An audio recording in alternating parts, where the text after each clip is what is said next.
Hello everyone, it's Dawn and welcome back to my channel.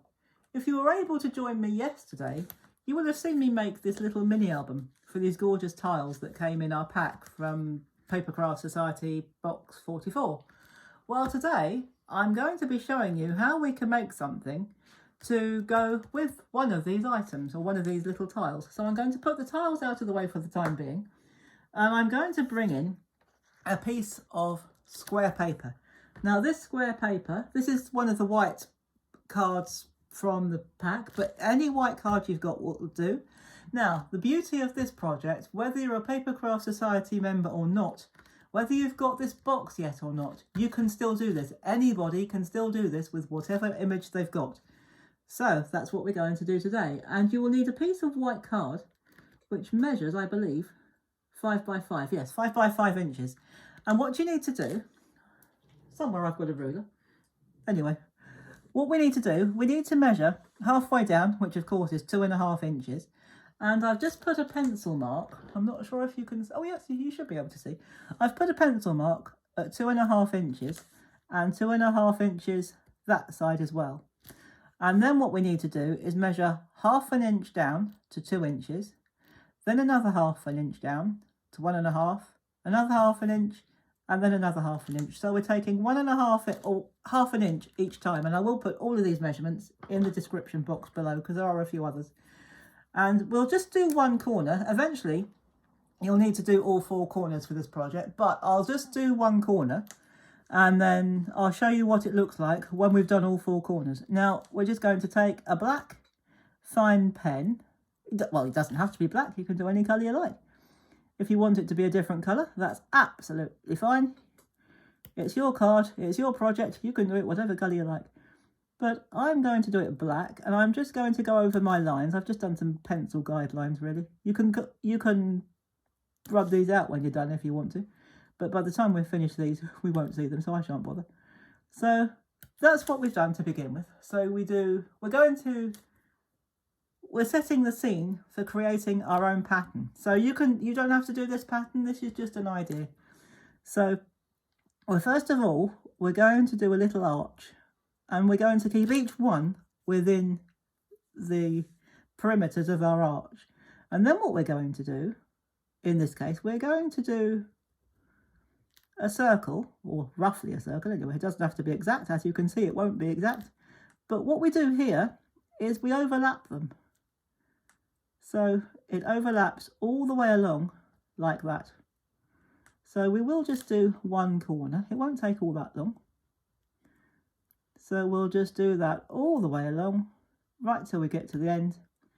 And then what I'm going to do, from where these bits join, all we're going to do is do, I suppose you could call it a type of leaf or a petal, call it whatever you like. Let's call it a leaf. So we're just going to do these leaf type patterns all the way down, just from where those circles overlap, where we've got that join. Now, if you wanted to, you could colour these little sections in. I'm certainly not going to do that today because we'd be here forever. But I'm going to keep that black or whatever colour. And then in the gaps, what we're going to do, this time, we're going to do a type of cross or an X. So we're going to do that within the gaps. So we'll do that there and that there. So it's nothing complicated. So you don't have to do these patterns. This is just an idea to get you started. And this probably isn't the traditional way of doing Sanntangle, but it's my way. So as long as you enjoy it and as long as you like it, then it's right. And then I am going to have a quick look on the other side because I can't remember what I was going to do. Oh yes, then what we do, where these bits join, we do a circle, but we don't every other one, but we have it next to each other and we don't let it overlap. And then in the last little bit here, this corner there, I'm just going to do a little swirl. Now, once you've done that, it looks quite pretty like that, or quite decorative. Now, once you've finished doing that, I'm not going to do all 4 corners because we'll be here forever. I'm going to flip it over, and once you've done all 4 corners, you'll have a piece that looks roughly like that. So depending on what patterns you've done, you might not have done the same patterns as me, but that's fine. So what we're going to do now, I'm just going to slip that over there. You will need a card. This is a card we're going to make a greeting card. This is 5.5 by 5.5, I think. Yes, it is 5.5 by 5.5 inches. And I've also done a mat with one of the lovely papers, also at 5.5 squared. So I'm just going to quickly flip that over. We're going to grab some glue, and I'm going to use glue stick. Any strong glue stick will do. I love my glue sticks. If you've been watching this channel regularly, you will know that I love my glue sticks and I love my red runner tape, but we're not using red runner tape today. We're using a glue stick. So give it a good coating of glue, because it's quite a thick card actually. And we're going to lay that down. Oh, let me just push that up there a bit. I'm not sure you can quite see that. So we're going to just slide that into place. The good thing about using glue, of course, is you've got time to slide it into place. So already we've got a really nice card base. That looks quite nice. Now you can put your image straight on top, but I felt there was a bit too much of this round. There was too much of a gap. So I've cut another piece of, again, this is from the pack, but you can use any pattern paper you've got. And I've cut this to 4 inches square, 4 by 4 inches. And once again, I am going to put glue stick on the back. So, or glue from glue stick on the back, not the whole lot. Even I don't do that, not yet. So we'll pop that down there for a moment. And because this is non-directional paper, although you can have it whichever you like, I'm going to have it with those little white splats at the top, because I like that. I rather like that. And then all we've got to do, well, one of the things we've got to do is take our little album and decide, let me just pop that to one side so we can get the album in the frame. So pop that there. All we've got to do now, and one of the things we've got to do, there's one more thing to do after this, is decide which image we're going to use. So we'll have a look through all of them. I know originally I was going to use that one, but do you know what? I might save that for another day. I think I'm going to use that one, you know. I like that one. I like that sort of swirly sensation or creation. So I'm going to put that over there. And once more, I'm going to use my glue stick. And we are going to get this card together in no time at all, or almost no time at all. And then there's just one more thing I've decided to do. And again, well, I say this isn't directional, but you've got 3 flowers, so you can have the, I think I'm going to have those 2 flowers at the top and the other one at the bottom, because I like that orientation.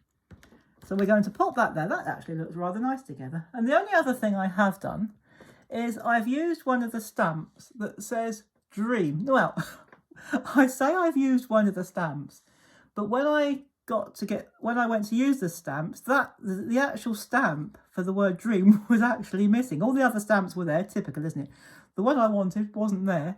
There was no stamp. So what I actually did, I wanted to use that open font that said dream. So what I did was I took all the stamps off of the acetate and just photocopied it, making sure, of course, I photocopied it the right way round so that I could still use it. So there's a tip for you if that ever happens to you. If you lose a stamp or you find one missing, you can still use it, just photocopy it. The only thing is, of course, you can only use a black outline if you do it that way. But that's no problem. I wanted a black outline, so problem solved. And on the back, I've just got a little bit of foam tape, which I'm going to take off. And I'm going to stick it or place it. I could put it there. That's the only other decision there. I don't want it to cover the flowers really, so I think I'm going to put it right through the middle. Well, more or less through the middle anyway. So I think I'm going to put it there, like that. And I think it's more or less straight. Good enough anyway. So there we go. There is our card already done. All done. So we've got our hand-drawn pattern around the outside, which once you've got this partially covered up with all your mats and layers, it looks fantastic. It looks really good. If you really wanted to be adventurous, you could colour these little bits in, but I'm certainly not going to, because to be honest with you, I haven't got the patience. But if you want to, you can go ahead and colour those in. I'm going to leave mine like that because I rather like that black and white background. You've got plenty of room to write your sentiment in the middle or your message in the middle, whatever you want to use it for. So because it says dream, it could be for any occasion. So there you go, guys. There is our project for today.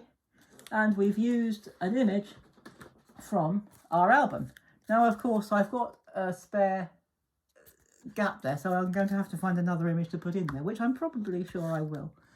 So there we go. We've done our hand-drawn background.